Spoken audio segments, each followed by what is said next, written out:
భగవంతుడు ఎప్పుడో ఒకసారి వచ్చి ఇంకెవ్వరి వల్ల మన వల్ల ఈ ధర్మం యొక్క రక్షణ అనేది సాధ్యం కాదు అనేటటువంటి పరిస్థితిలో మాత్రమే భగవంతుడు అవతరించి ఈ ధర్మాన్ని ఉద్ధరిస్తాడు. కానీ అప్పటి వరకు దీన్ని కాపాడుకోవాల్సినటువంటి బాధ్యత మనందరిది కూడా. ప్రతి ఒక్కరూ కూడా దీనికోసం తప్పకుండా శ్రమించాలి. ఇది మనందరి యొక్క ఆద్యమైనటువంటి కర్తవ్యం.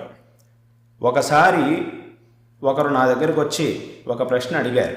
ఏమిటి అనంటే, ఇప్పుడు ఎంతోమంది కోట్ల మంది భక్తులు ఆలయాలకు వెళ్తూ ఉంటారు. అక్కడ భగవంతుడు ఉన్నాడు, ఆ భగవంతుడు అనుగ్రహిస్తాడు. మనం ఏమైనా తప్పు చేస్తే భగవంతుడు ఆగ్రహిస్తాడు, మనం భక్తితో భగవంతుడిని ఆశ్రయిస్తే ఆయన అనుగ్రహిస్తాడు అనేటటువంటి భావనతో ఎన్నో కోట్ల మంది పెద్ద పెద్ద క్షేత్రాలకి ఆలయాలకి వెళుతూ ఉన్నారు కదా. మరి అటువంటి క్షేత్రములలో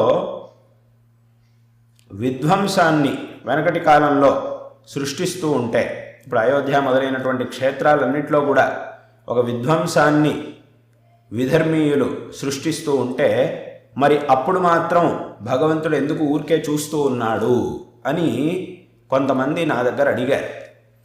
అప్పుడు నేను వాళ్ళకి చెప్పాను. ఏమిటి అనంటే, ఇలా వాళ్ళు వచ్చి దేవస్థానాన్ని ధ్వంసం చేస్తూ ఉన్నప్పుడు భగవంతుడు చూస్తూ ఉన్నాడు అనేటటువంటి మాట వాస్తవమే. కానీ ఎవరిని చూస్తూ ఉన్నాడు? ఆ విధ్వంసం సృష్టిస్తూ ఉన్నటువంటి ఆలయాల్ని ధ్వంసం చేస్తున్నటువంటి దుష్టుల్ని భగవంతుడు చూడట్లేదు. ఎవరిని భగవంతుడు చూస్తూ ఉన్నాడు అనంటే, ఇక్కడ అనాది కాలంగా ఈ ధర్మాన్ని అనుసరించేటటువంటి వాళ్ళం, మీరు అనుసరించేటటువంటి మీ అందరూ కూడా ఉన్నారు.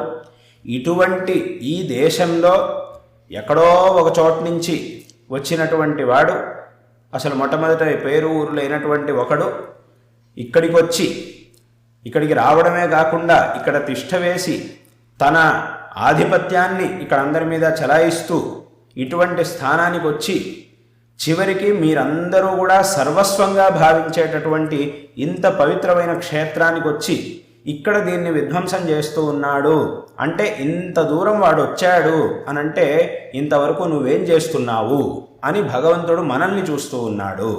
అసలు ఇంత దూరం ఎందుకు రానిచ్చావు? ఇంత దూరం వాడు వస్తాడు, ఎందుకంటే ఇది నిన్ననుకొని రేపు వచ్చినటువంటిది కాదు.